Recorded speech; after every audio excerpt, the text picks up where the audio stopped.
Hola, ¿está Maite? Sí, adelante, por favor.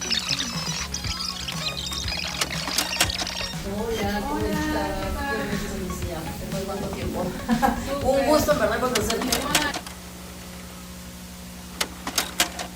Hola, ¿qué tal? Soy Maite Vizcarra. Bienvenidos una vez más aquí a Hacker Cívico. Este es tu paradero digital. Yo siempre digo que este es un espacio que espero sea importante para ti y que obviamente te ayude a generar cosas que te den sentido y valor.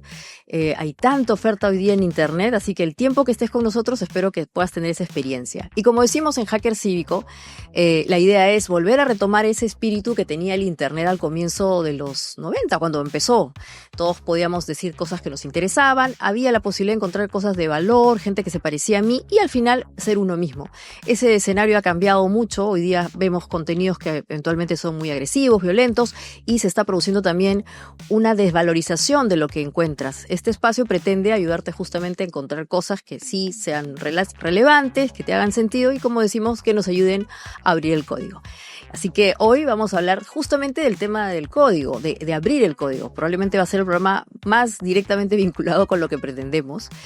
Y este asunto de los datos abiertos. No sé si alguna vez has escuchado qué es eso o qué son los datos digitales públicos.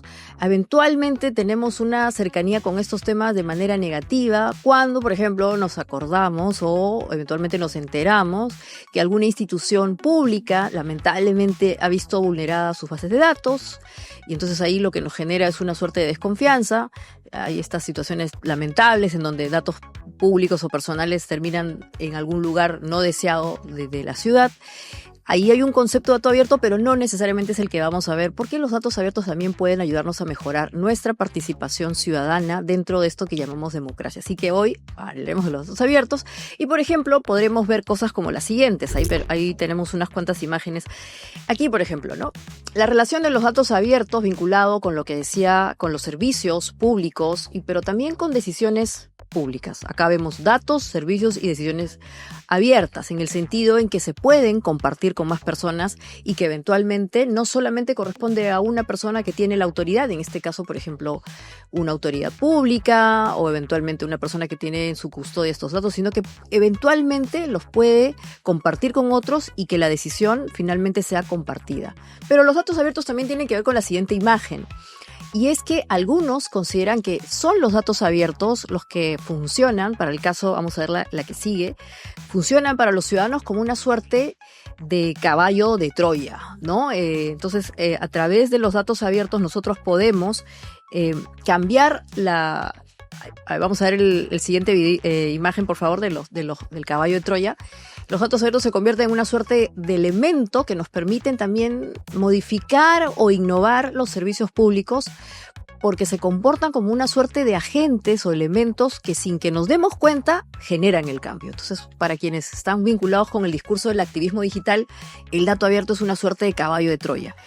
Y finalmente vamos a ver dos elementos adicionales que nos van a ayudar un poco a ir aterrizando qué es esto de los datos abiertos.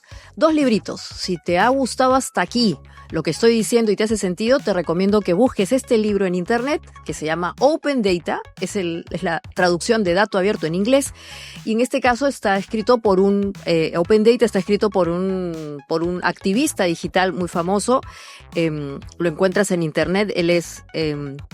Nathan Coyle, y el que estamos viendo actualmente es un clásico, es un libro clásico vinculado al tema de los datos abiertos, pero sobre todo a esta filosofía que de alguna manera nosotros buscamos llevarte a través de este espacio de Hacker Cívico y es la ética del hacker, o sea, ¿quién era un hacker?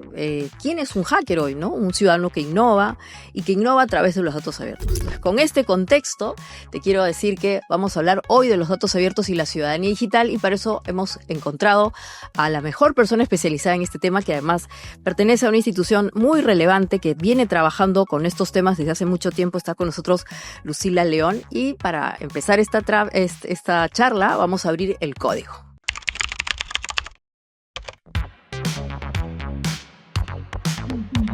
Abrimos el código. Activismo digital en acción.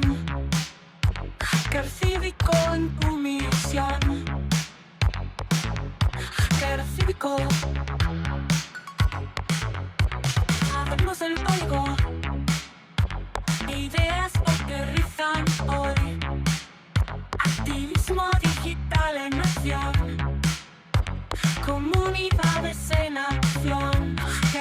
cívico.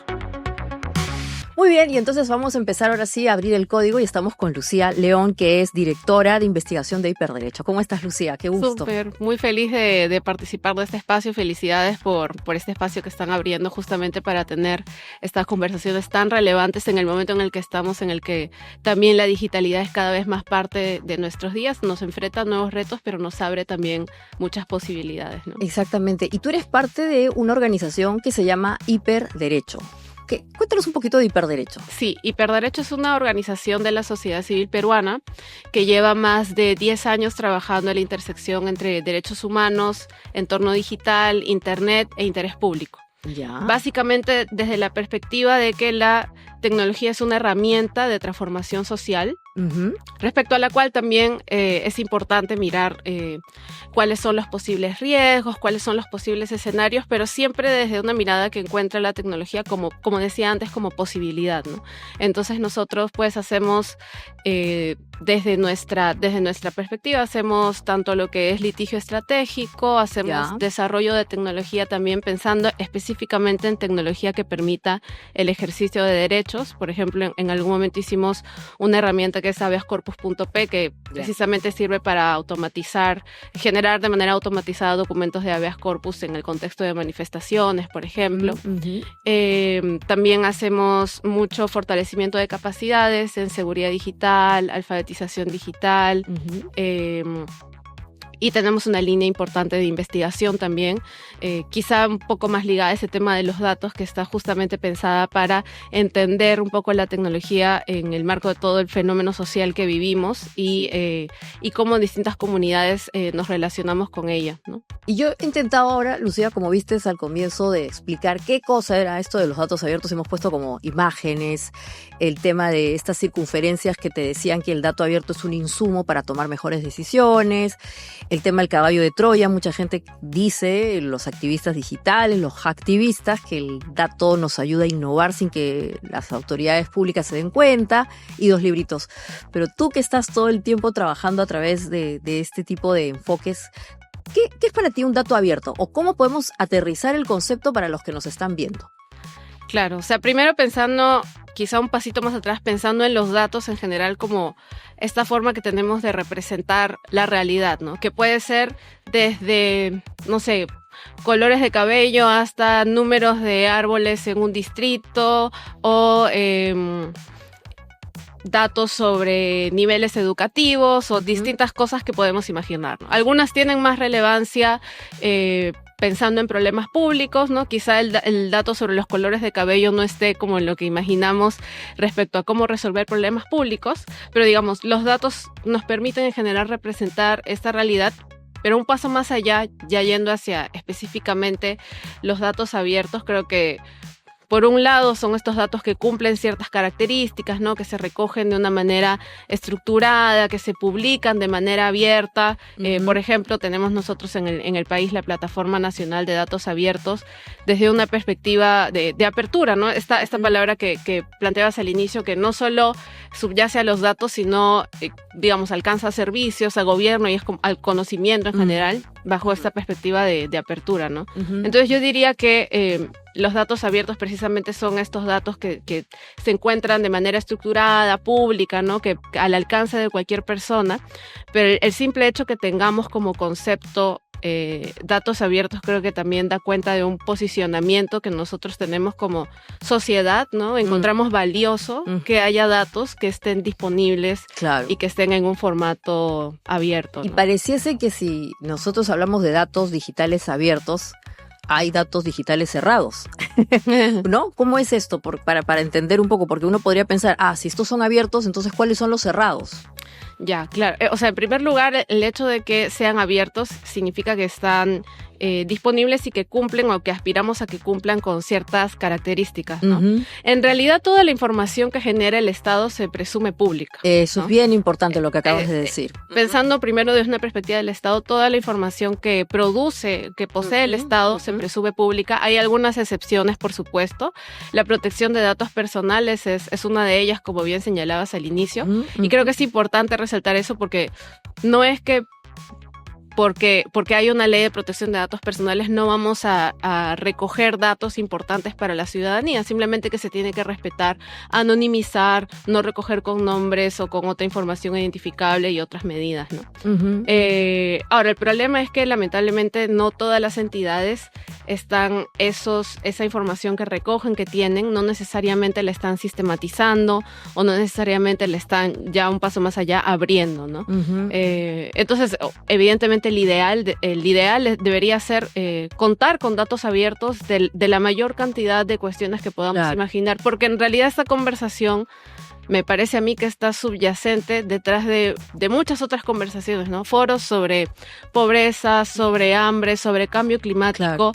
y casi siempre los paneles quizá empiezan como, bueno, no tenemos suficientes datos sobre esto, o hemos logrado investigar esto, pero faltan datos sobre esta otra cuestión, ¿no? Entonces, detrás de todos estos problemas está como esa necesidad de contar con más datos, Ujú. precisamente. Y un poco haciendo la lógica de lo que nos estás contando, claro, hoy día todo es digitalizable, ¿no? Tú has empezado diciendo, por ejemplo, el color del cabello, pero también nuestras huellas biométricas, ¿no?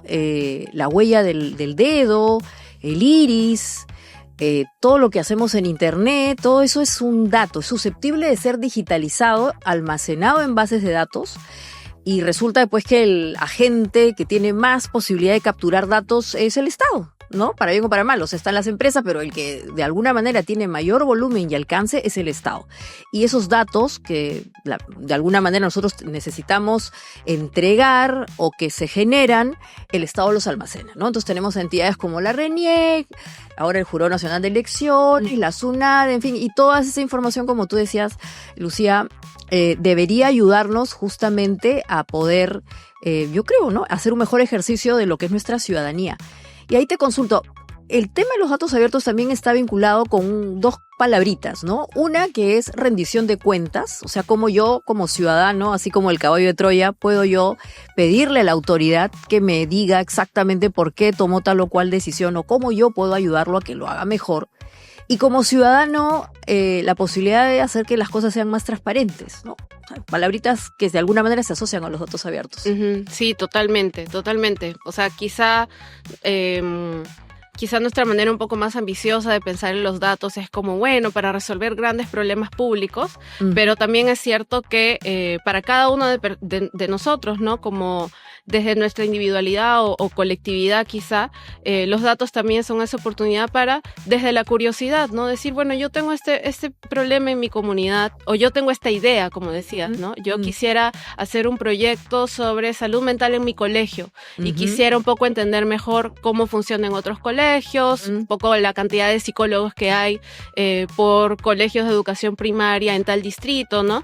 Y por supuesto también es una herramienta de vigilancia, de rendición de cuentas.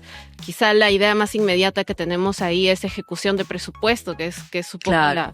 pero también también hay otras formas en las que a través de los datos podemos ir mirando, bueno, qué tanto está cumpliendo la entidad con lo que dijo hace 2 años en su plan, ¿no?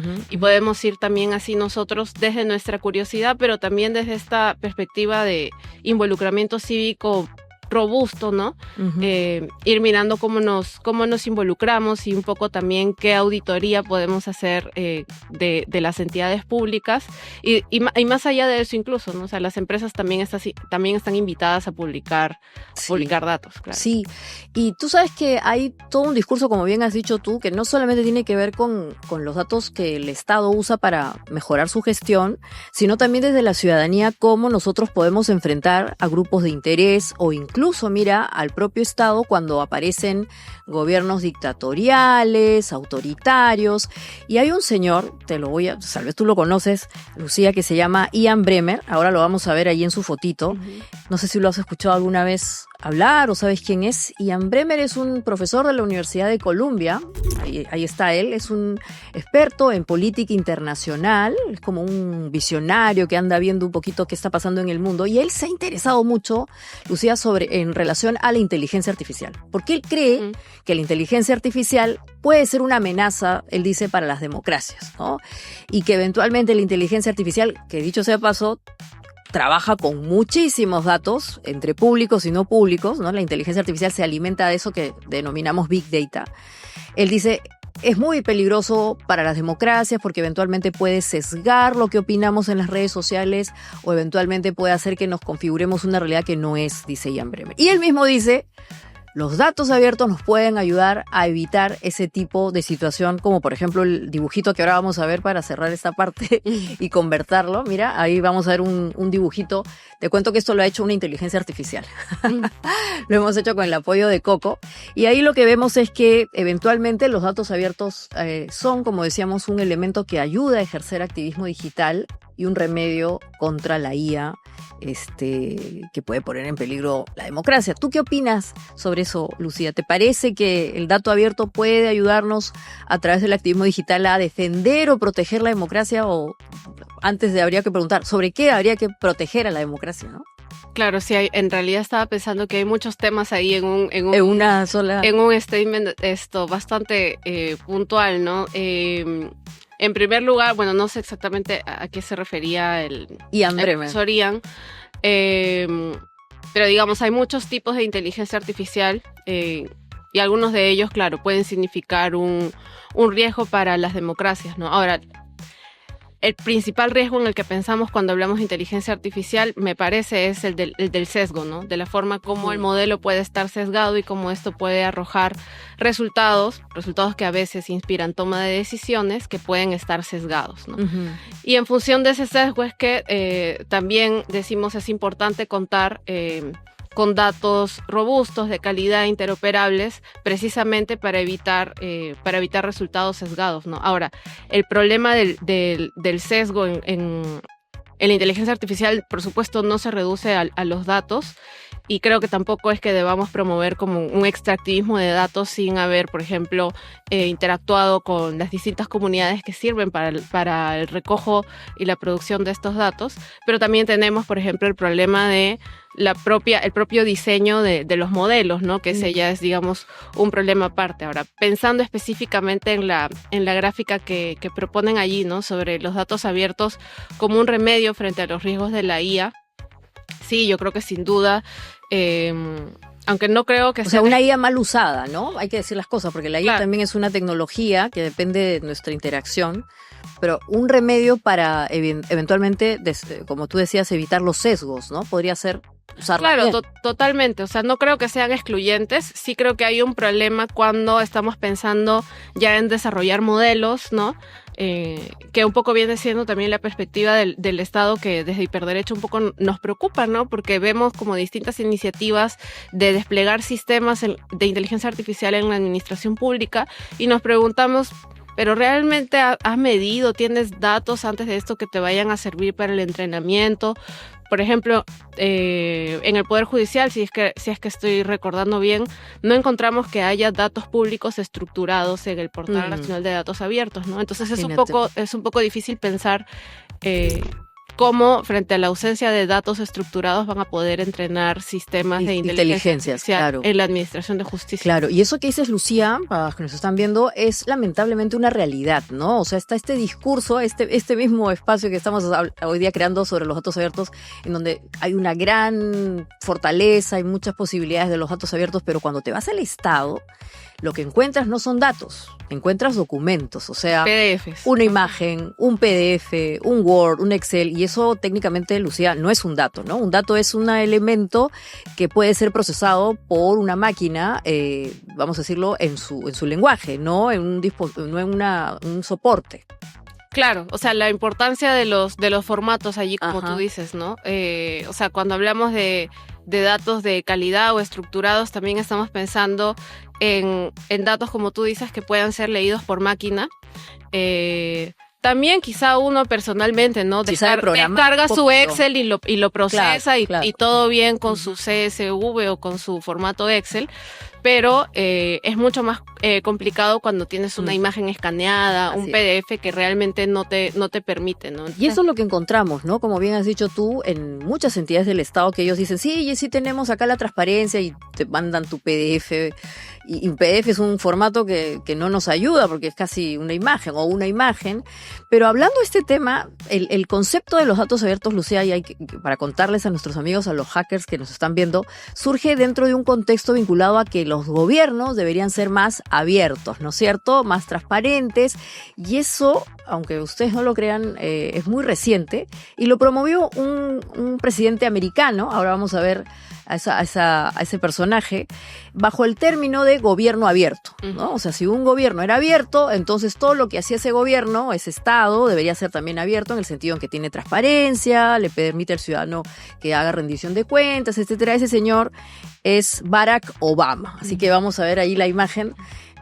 Barack Obama, el presidente estadounidense que se hizo muy famoso además porque, bueno, este es un libro acerca de cómo es que Barack Obama usaba la tecnología de las redes sociales para generar líneas de opinión. Ahí lo vemos a Obama directamente chateando. Vamos a quedarnos con esa imagen un ratito.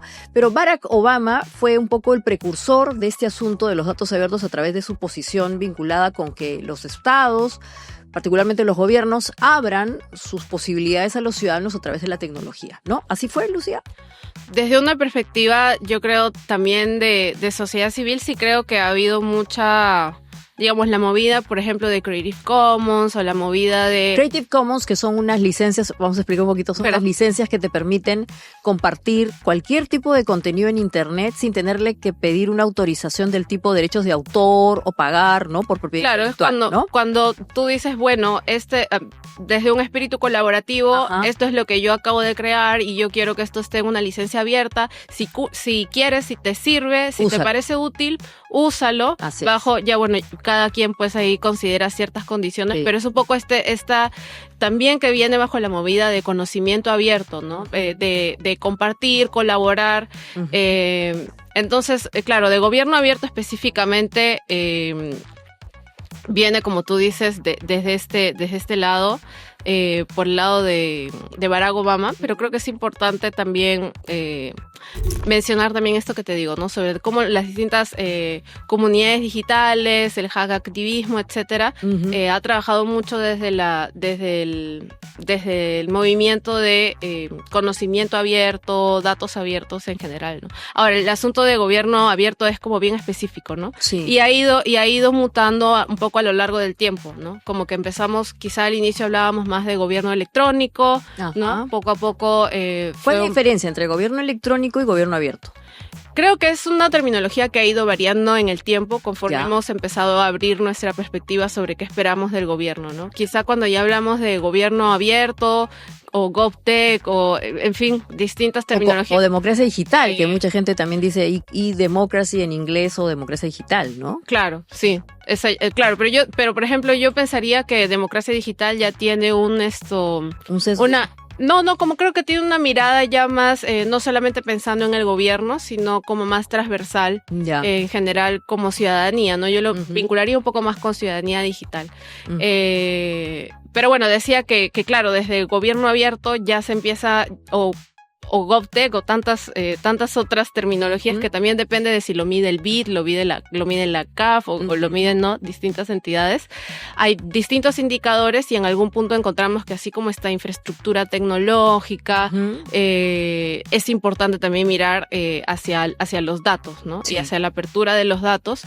Pero la relación entre gobierno abierto, que es lo que ahí seguimos viendo a Barack, y no sé si podemos volver al librito ese que dice The Social Media President, ¿no? El presidente de las redes sociales. Y en efecto fue, y de hecho ahora que estamos ya entrando en campaña electoral, Lucía, mucha gente vuelve a Barack Obama como este presidente que supo usar las redes sociales, que convocaba a la gente a través de las redes sociales, que armaba pues todo su sistema de financiamiento, lo hizo con redes sociales, ¿no? El famoso fundraising, ¿no? En inglés. Pero Obama no solamente se quedó con el tema de las redes sociales, sino que él en verdad quiso todo lo que estamos diciendo, ¿no? Quiso abrir el Estado a la gente, escucharlos, él mismo tenía una relación muy cercana con la población. Y entonces esto del gobierno abierto y los datos abiertos parece que se retroalimentan, ¿no? O sea, no hay posibilidad que exista un gobierno abierto si no hay datos Sí, abiertos. no, claro. Y viceversa, los datos abiertos tienen lógica en el gobierno abierto. Entonces, cuando acá nos dicen que existen datos abiertos, Lucía, ¿tú qué piensas del Perú? ¿Somos un país con gobierno abierto o no? Yo creo que creo que en datos abiertos primero hay una legislación robusta y no tan reciente, no es algo que se les ha ocurrido el año pasado. Ya. O sea, ha habido ¿Cuántos años ya tiene a mí esta me legislación? parece que en cuanto a la Plataforma Nacional de Datos Abiertos, eso está como mínimo desde el reglamento de la Ley de Gobierno Digital, que es de Ya. 2019, claro, la ley es 2018 y luego la reglamentación. Ajá. Entonces, claro, no es algo que se les ha ocurrido este año ni el año pasado. Sí creo que se ha ido caminando hacia eso. Es cierto que hay muchísimos datasets en el Portal Nacional de Datos Abiertos. Ujú. Es importante también un poco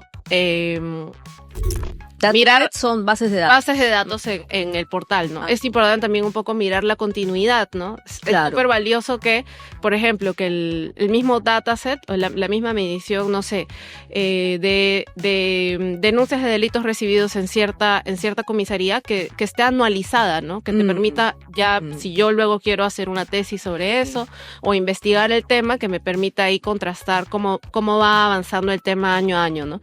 Entonces, sí creo que se ha avanzado mucho en eso, en los indicadores. O sea, no estamos excelente, pero digamos estamos de amarillo para verde Ya, bueno. en los indicadores internacionales. Hay techo para mejorar. Sí, definitivamente hay mucho techo para mejorar. Y justamente hacia eso también quería ir, ¿no? En cómo a veces estos indicadores internacionales son un poco, es un poco difícil ir hacia lo específico, ¿no? Pero ya si miras hacia el país encontramos, ¿no? Por ejemplo, que en gobiernos locales y gobiernos regionales hay ahí una deuda importante en general, ¿no? Desde cuestiones muy puntuales como tener tener un plan de gobierno digital hasta cuestiones ya de qué tanto produces, Estructurales. qué tanto produces o qué tanto consumes, ¿no? Que también es una pregunta importante, ¿no? Todos botan sus datos ahí, pero qué tanto es como que por tener buenos indicadores y qué tanto estás también usando los datos quizá de otras entidades para alimentar tus diagnósticos, y tomar decisiones, ¿no? Sí, Porque, exactamente. o sea, ¿tú de cuándo dices que estamos hablando de los datos abiertos más o menos en los 90, ¿no? ¿De qué año dijiste? ¿91? No. De la legislación de legislación. datos abiertos, la Plataforma Nacional de Datos Abiertos, desde la Ley de Gobierno Digital, o sea, digamos 2020 en adelante. 2020 en adelante, yo creo que es un poquito más atrás, pero en ¿Es todo atrás? caso sí, me parece que es un poquito más atrás porque 20 serían 5 años nomás, ¿no? Y esto tiene un más discurso. ¿Sabes por qué te lo digo, Lucía? Porque a finales de los 90, cuando iban empezando los 2000, apareció un discurso bien bacán que también estaba vinculado con que la tecnología nos va a ayudar a generar un gobierno abierto, pero además nos va a permitir cogobernar. O sea, ya era la ilusión así optimista de que la tecnología nos iba a permitir cogobernar. Y entonces apareció un documental que está, dicho sea de paso, disponible en YouTube, pero lo pueden ver también completito en Vimeo, que se llama Ahora Nosotros, Us Now en inglés. Y aquí vamos a ver a otro pensador importante, Clay Shirky. ¿Lo ubicas a Clay Shirky? Clay Shirky es un profesor también de la Universidad de Columbia. Ahora vamos a ver un videíto, nos lo van a poner un ratito, Lucía. Y en ese documental, lo que dice Clay Shirky y la gente a la que entrevistan, obviamente es un documental hecho en el ámbito de los Estados Unidos de América. Lo que dicen es que serán los datos, será la tecnología la que va a generar una disrupción tan grande en la forma en que experimentamos el poder, que finalmente todos vamos a poder gobernar, ¿no? O sea, desde los 90 hasta hoy tenemos esa ilusión. Yo creo que por ahí que sí ha mejorado un poquito, pero todavía no llegamos a esta maravillosa situación que se va a ver en este video. A ver si lo podemos compartir ahora, el video de Us Now, conocer un poco más esa perspectiva. More people can say more things to more people than ever in history, and that is still growing enormously. The contemporary internet and the tools that make it up give us an immense opportunity to reorganize almost any aspect of our own lives. So if you can create an encyclopedia with 1 million people who've never met, but the quality is just as good as Britannica, what else could you create? There is this possibility of using these tools to do massive things, which is completely unexplored at the moment. And we can work together in ways that ask a deeper question about the role of government.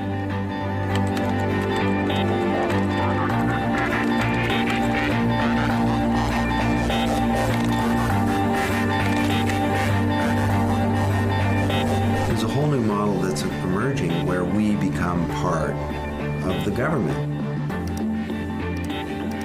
I think we've got the technology that any vote that's in Parliament could be offered to the entire country. This is a very profound change. I'm not talking about people lobbying outside parties influencing government. I'm talking about unbundling and reconstituting what is a government. Así es. A revolution doesn't happen when society adopts new tools. It happens when society adopts new behaviors. Exactamente. Él es Clay Shirky y es bien potente este documental, es una partecita, así que si lo quieren ver completo está en Vimeo.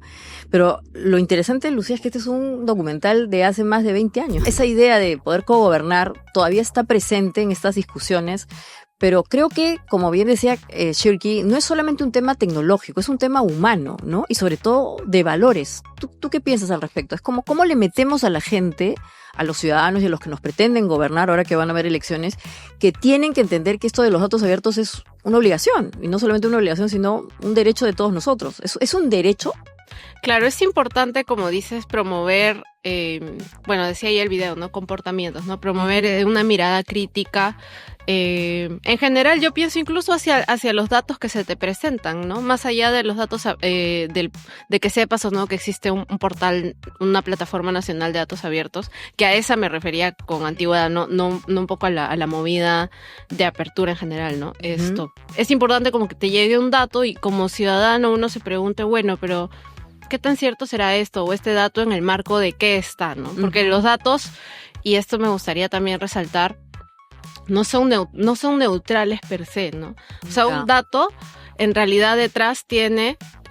metadatos. No, pero no solo eso, sino también tiene decisiones sobre qué cosas se eligió medir y cómo eligió medirse, ¿no? Por ejemplo, cuando en el censo nacional se decide no preguntar por orientación sexual o identidad de género, esa es una decisión, ¿cierto? Entonces, cuando tenemos las estadísticas sobre porcentajes de hombres y mujeres, claro, son datos, pero que detrás tienen esta decisión metodológica que algunos pueden compartir y algunos no. Entonces, en general, todo dato que se nos presente tiene una decisión sobre cómo se ha medido y cómo se está interpretando. Y es importante promover esa mirada crítica, un poco para promover esta curiosidad, me gusta decirle a mí que está detrás de esta ciudadanía digital, ¿no?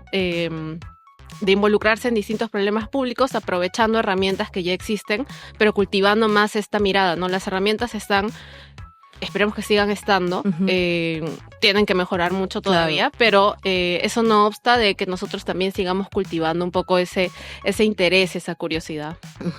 Lucía, y cuando hablamos de los valores de la gente, esto que comentas, hay un diseño de los datos, ¿no es cierto? O sea, uno también define qué es lo que quiere pedirle a la gente y a partir de ahí cómo los procesa. Es un tema bien relevante. Pero yo quería volver a la ciudadanía.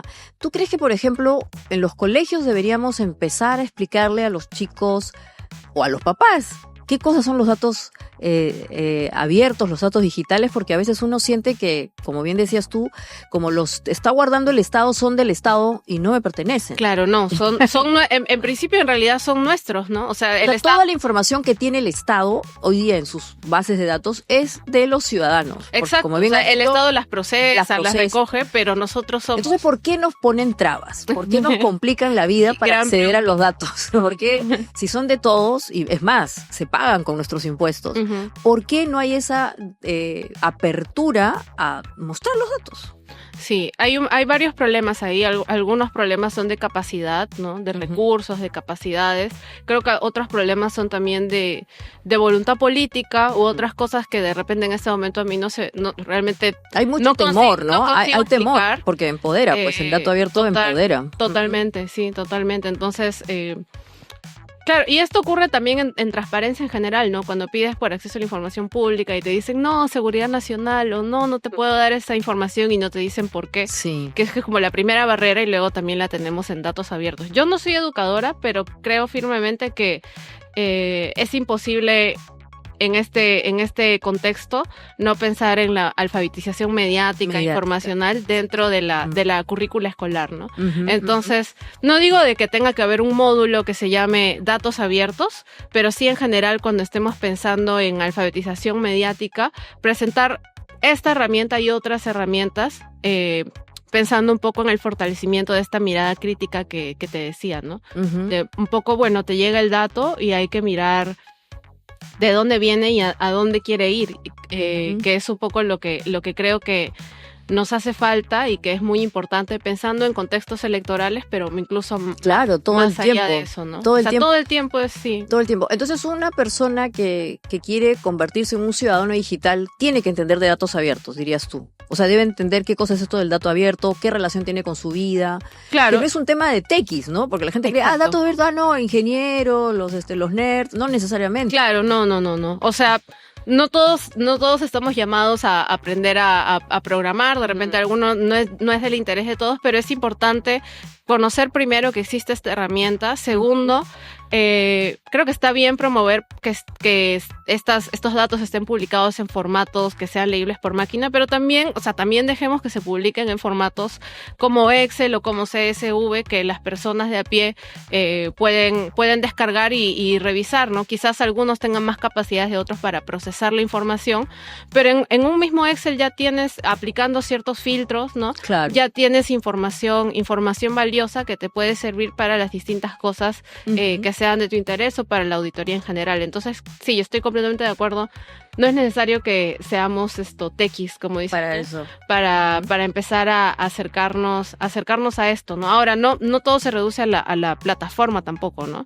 Si bien es cierto, en la plataforma están centralizados estos conjuntos de datos, tienes igual otros portales que te pueden servir. Un poco si tu interés es auditar lo que hacen las entidades públicas o conocer un poco mejor el panorama de ciertos temas, tienes el INEI, tienes, yo qué sé, la OCE, ¿no? Para ver un poco sobre contrataciones del Estado, presupuestos, en fin. Pero ustedes también, han hecho un esfuerzo importante por ir curando, ¿no? Tienen plataformas. A ver, cuéntanos un poquito de las herramientas que ustedes también ponen a disposición de los hackers los hackers cívicos, para poder usar bien esta información. Claro, bueno, nosotros hemos generado, como tú dices, distintas plataformas un poco para acercar el ejercicio de ciertos derechos a la ciudadanía en general. En su momento, por ejemplo, creamos Pide la Info, que permitía automatizar las solicitudes de acceso a la información pública. Igual ahora creo que gov.p ha hecho un buen trabajo centralizando las formas de pedir a las distintas entidades esto. Entonces, digamos, creo que esa brecha, al menos en cierto aspecto, ya se superó. Pero hemos hecho sí también un esfuerzo importante, como te decía, en lo que es promover la verificación de la información y un poco compartir ciertas herramientas que te pueden servir en el entorno digital si es que hay algo más que tú quieras. Hay alguna información más que tú quieras saber, que quieras contrastar o que quieras saber de dónde vienen, ¿no? Entonces, por ejemplo, este año lanzamos un kit de verificación digital que es siguiendo el rastro de la información, que justamente en un pequeño kit busca centralizar. Y lo podemos encontrar en Hiperderecho, sí, ¿no? Sí, claro, lo pueden encontrar en hiperderecho.org, en nuestras publicaciones, y está allí un poco algunos consejos, algunos tips, usando ejemplos del contexto peruano para poder entender un poco mejor cómo nos sirve la Plataforma Nacional de Datos Abiertos, pero cómo nos sirven otras herramientas también, ¿no? Pensando en que vivimos en una era en la que la información fluye tan rápido, que a veces no estamos tan seguros, esto será verdad o no, de dónde viene esto, qué página web está detrás, o cómo lucía esta página antes. A mí me encanta, por ejemplo, usar la herramienta de Internet Archive y un poco ver cómo van mutando las páginas, por ejemplo, de entidades públicas, pero páginas en general, ¿no? Que usas esta herramienta para ver cómo lucía esta página web el año pasado o hace unos meses. Sí. Y eso te permite también seguir. Sí, evolucionan los datos. Ver cómo se edita la información, qué cosa se borra deliberadamente, ¿no? Por ejemplo. Muy interesante. Y eso que tú dices, Lucía, esto que estás transmitiéndonos tan bacán, es lo que pretendemos que todo el mundo aprenda o de alguna manera, como tú dices, tenga la curiosidad a través de este espacio, ¿no? Las bases de datos están allí, algunas están bien curadas, otras no son estructuradas, pero esa información es muy importante, es relevante porque de cierta manera, como tú has dicho, primero nos permite participar mejor en esto que tanto defendemos, que es la democracia. Y número 2, a nosotros como ciudadanos también nos permite mejorar nuestra calidad de vida, ¿no? Había un dispositivo que también es antiguo, que le permitía, por ejemplo, a la gente que comerciaba papas en la sierra, en las zonas de valle. Y claro, imagínate, una persona que vive en una zona alta de la montaña, quiere bajar al mercadito, que es un mercadito que estamos menos a 3 o 4 horas, le encantaría saber cuál es el precio mayorista que le convendría ese día para empezar a vender pues su producción de papa.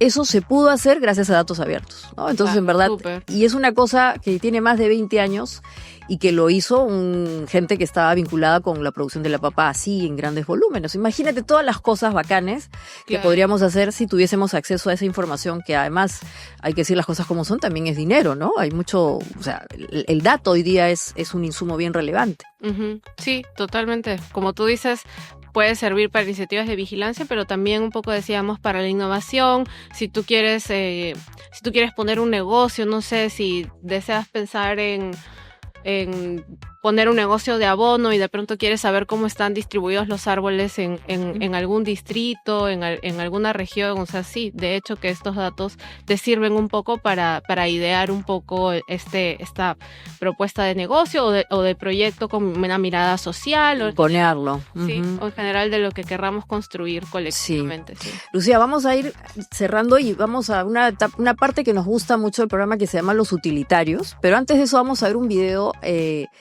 que nos plantea un poco la relación que existe entre esto de los datos abiertos y la ciudadanía digital, para un poco aterrizar qué es ese concepto de ciudadanía digital y a ver si lo podemos chequear ahora el videíto.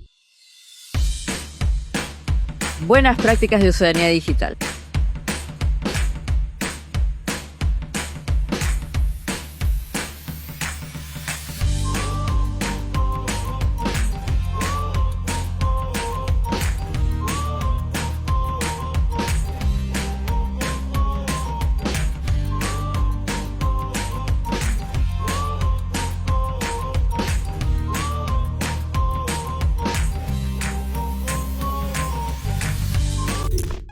Ajá. Y la Contraloría Digital, Lucía, es una entidad mexicana. Uh-huh. Es una entidad mexicana que lo que hace es, mira qué bacán, educar a la ciudadanía para que puedan utilizar bien los datos. Y, por ejemplo, este videito nos permite justamente tener algunos tips de lo que implica ser ciudadano digital. ¿Qué es para ti ser ciudadano digital, Lucía? ¿Tú te consideras una ciudadana digital? Sí. Gran pregunta. Bueno, ser ciudadano digital es tener estas capacidades precisamente para poder existir en el entorno digital, pero también de una manera que esté vinculada con la sociedad, ¿no? Con nuestra participación política, poder ejercer derechos en el entorno digital, poder crear, que a mí me parece una cosa muy, muy valiosa también. Obviamente hay derechos detrás de eso, pero está bueno también pensar en crear, construir, co-crear, teniendo en cuenta algunas cuestiones como respetar los derechos de las otras personas, respetar la protección de datos personales y algunas cosas que estaban allí en el video también. Pero sí creo que es necesaria una mirada como bien robusta de lo que es ciudadanía digital, porque ciudadanía digital también habilita a que las personas puedan ejercer derechos, incluyendo la participación política en entornos digitales, ¿no? Su libertad de expresión en entornos digitales, construir comunidades. Entonces sí, creo que es un concepto bien amplio que a veces quizá nuestra mirada puede ser un poco más puntual a ciertas cuestiones específicas de ciudadanía digital, pero yo creo que una ciudadanía digital robusta es precisamente eso, ¿no? La capacidad de poder ejercer distintos derechos en el entorno digital y aprovechar el entorno digital para nuestras vidas también, ¿no? Y eso quiere decir que tenemos derechos digitales, entonces. Sí, por supuesto. Claro, y la gente no sabe. Por ejemplo, un derecho digital que es evidente, Lucía, y que nadie se da cuenta que lo tiene. O sea, en verdad lo que pasa es que son nuestros mismos derechos humanos que ejercemos en entornos digitales, ¿no? Eso es importante también. Entonces, yo siempre tengo conmigo mi derecho a la libertad de expresión, ¿no? Y también lo ejerzo en entornos digitales. También hago una publicación en Facebook, creo un blog, ¿no? Desde allí o de repente creo un fanpage, de repente mi mirada es un poco más allá y yo quiero hacer un fanpage para promover ciertas consignas que me interesan y allí empiezo un poco a crear contenido, ¿no? Entonces, quizá esas son otras formas que ya no diría que en 2025 se alejan de lo tradicional, pero esas son formas en las que ejercemos nuestra libertad de expresión en entornos digitales. Tenemos un derecho a la vida libre de violencia, ¿no? Que obviamente implica que nadie puede hacerme daño en entornos físicos, pero también en entornos digitales, ¿no? Que yo tengo derecho a no ser acosada en línea, ¿no? O a no recibir, salía por allí también en el video también comentarios hostigantes, ¿no? U otras cuestiones, ¿no? Entonces sí, claro. Y por supuesto también tenemos este derecho a la identidad digital. Sí, súper importante. ¿No? Que la gente no sabe eso, cree que... Y es un gran tema, otro día vamos a hablar de la identidad digital, pero para empezar, que la gente tiene derecho a hacer lo que quiere hacer en las redes sociales y en el mundo digital, ¿no? O sea, ahí no hay... Incluso existe un derecho al anonimato, ¿no es cierto? A no decir que uno es, que es controversial, pero son como derechos, en efecto, tiene que ver con los derechos humanos, como dices tú, Lucía, pero son nuevos también, porque el entorno digital es totalmente novedoso, ¿no? Así que, Lucía, ¿y cuáles son las 3 cosas que tú nos recomiendas desde tu experiencia en hiperderecho, como investigadora? ¿Qué 3 tips nos das ya en esa parte de los utilitarios para ejercer mejor nuestra ciudadanía digital, pero además aprovechar bien los datos abiertos? A ver, 3 tips así que nos puedas poner así fácilmente para la gente que quiere introducirse en el tema de los datos abiertos. Creo que he usado mucho esta palabra, cultiva mucho tu curiosidad. En la plataforma de datos abiertos hay cosas también muy interesantes que uno no esperaría mirar. Tienes hasta la cantidad de interacciones de publicaciones en Facebook de una entidad y encuentra quizá algo que a ti te interese y que te pueda ser de utilidad en el portal, ¿no? Creo que eso por un lado. Por otro lado, siempre verificar la información. Ten esta mirada crítica frente al dato. Cuando te llegue un porcentaje, pregúntate qué preguntas se hicieron para llegar a ese porcentaje y realmente, y contrástalo, ¿no? Si es posible para ti contrastarlo con la encuesta que le da origen, eso te va a ser muy útil porque muchas veces la pregunta es diferente a cómo te lo enseñan ya de una manera narrativa, ¿no? Y mi tercer consejo sería, sigue haciendo comunidad, encuentra otras personas que les interese cosas similares a ti, pero también desde otros intereses que tú digas, oye, esto no se me había ocurrido y mira, esta otra comunidad que está trabajando este otro tema encontró esto de utilidad, ¿no? Esos serían mis tres consejos como que transversales al tema. Y la última es muy interesante, Lucía, porque también tenemos que tener la apertura para escuchar posiciones que no son como la mía, sí, ¿no? Hoy día hay tanta polarización que la gente descarta. Y el algoritmo nos incentiva a seguir polarizando. Y es importante escuchar antes de solo responder. Tal cual. Y como digo, en este sentido es bueno ser promiscuo intelectualmente. Ver de todo, leer de todo y obviamente también escuchar a gente que no necesariamente piensa como uno. Y la comunidad, la comunidad de Hiperderecho está a disposición de todos ustedes y también está el Hacker Cívico. Así que te agradezco un montón, Lucía. Sí, vamos a seguir viéndonos, estamos a disposición siempre este espacio, este paradero digital y nos vemos en una semana más a través de Hacker Cívico. No se olviden, abramos el código. ¿Alguna vez has sentido que la inteligencia artificial avanza más rápido de lo que puedes entender?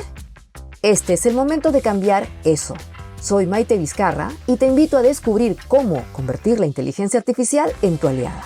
En este programa de formación aprenderás a usar la IA de forma funcional, práctica y cercana a tus necesidades reales. No se trata solo de teoría, sino de entender cómo esta tecnología puede potenciar tu trabajo, tus ideas y tus proyectos. Organiza IAhora, una comunidad que impulsa el uso responsable e innovador de la inteligencia artificial. Si quieres saber más, comenta #IAhora y únete a esta experiencia 100% práctica.